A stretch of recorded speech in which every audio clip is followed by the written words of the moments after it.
Welcome to another episode of Ask Jay. I'm here with the Civic Squad.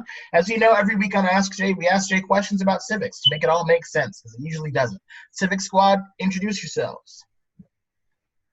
I'm Ashley. I'm Anna. I'm Eric. I'm Caleb. Great. So this week we are jumping into something really timely, really important, and it is vote by mail and early voting. So as a nation, we're in unprecedented times as we face racial and biological pandemics. History has taught us that for a myriad of reasons, certain members of our democracy, namely the poor, the young, new citizens, and people of color, have a difficult time getting to the ballot box. It is imperative that given the barriers these communities already face when trying to be civically engaged, that we don't force them to choose between their health or their vote. That's why in Massachusetts, we've taken steps to ensure that this year's elections are as safe as possible, specifically through vote by mail and early voting expansion. Who has questions? Let's jump in. Yeah, Jay, so what is vote by mail and how does it work? That's a great question. So basically, vote by mail is going to work this way.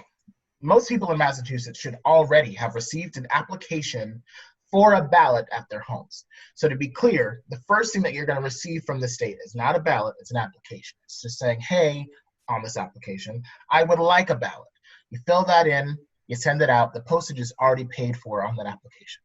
Soon, you'll get the actual ballot back. That ballot also already has the postage paid for, so you can fill that out, send it back, and you voted.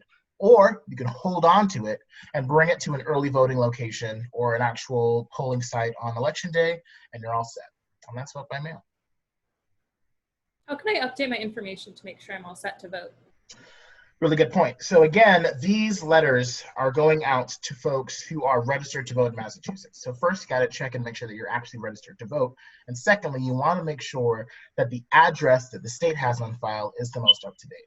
So you can visit the Secretary of State's website to either register, but if you do register online, you will need a state ID. So that can either be a driver's license or an actual state ID.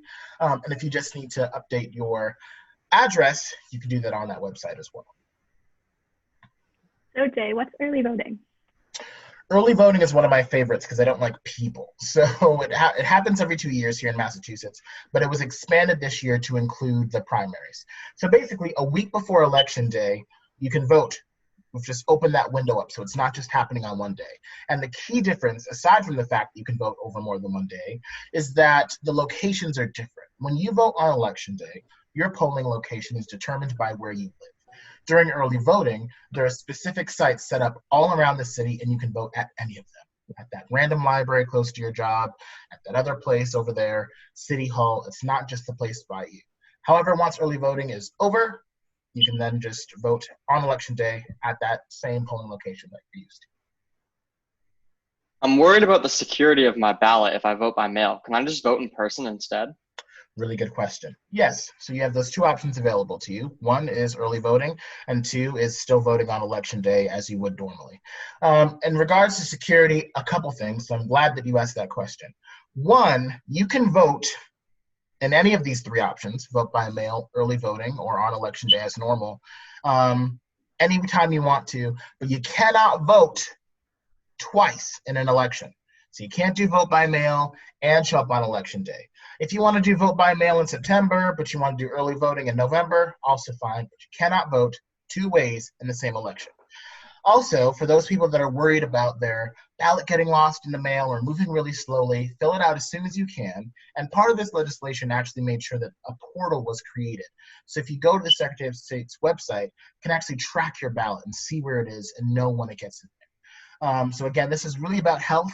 And as I mentioned before, if you want to fill out that ballot after you've got it, but you want to drop it off into the secure boxes during early voting or on Election Day, that's also fine too. Our goal is to make sure that everyone is healthy and safe on Election Day. Cool? Any more questions? Fantastic. So, action steps. What are you guys going to do? Talk to me.